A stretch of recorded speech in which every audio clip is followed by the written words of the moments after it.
Ce lundi 22 mai, Misha, le fils de Charles Aznavour, a rendu hommage à son célèbre et défunt père d'une belle manière, en mettant en place un projet dont le chanteur aurait été fier. Ce lundi, Charles Aznavour aurait eu 99 ans.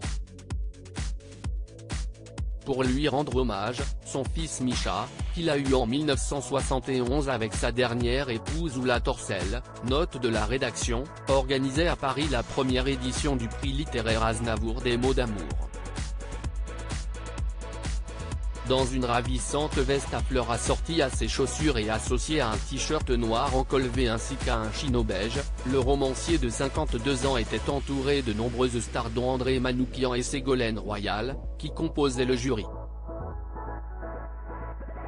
Ces derniers étaient notamment accompagnés dans ce rôle par l'ex-président directeur général d'Universal Music France Pascal Nègre.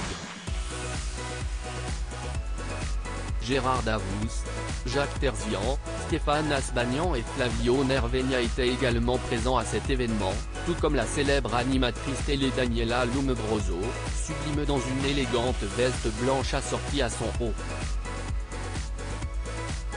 Les membres du jury ont ensuite posé avec l'auteur Perrine Tripier, récompensé pour son ouvrage Les guerres précieuses, Gallimard. La sélection de cette première édition s'est distinguée par la grande variété des sujets et des styles, passés par le prisme de l'amour. Les œuvres qui étaient retenues sont le reflet d'un questionnement profond des sujets amoureux.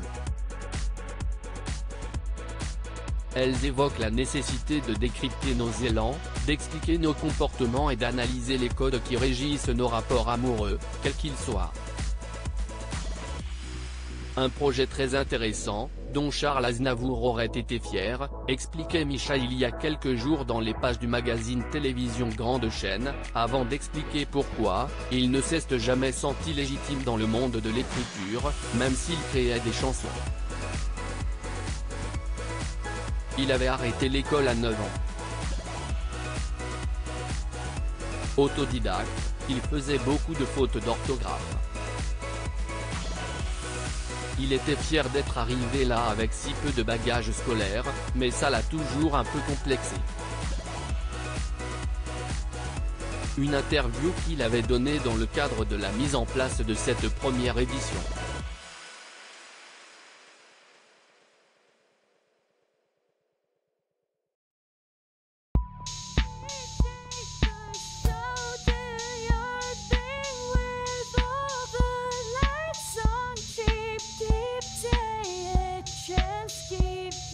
Yeah.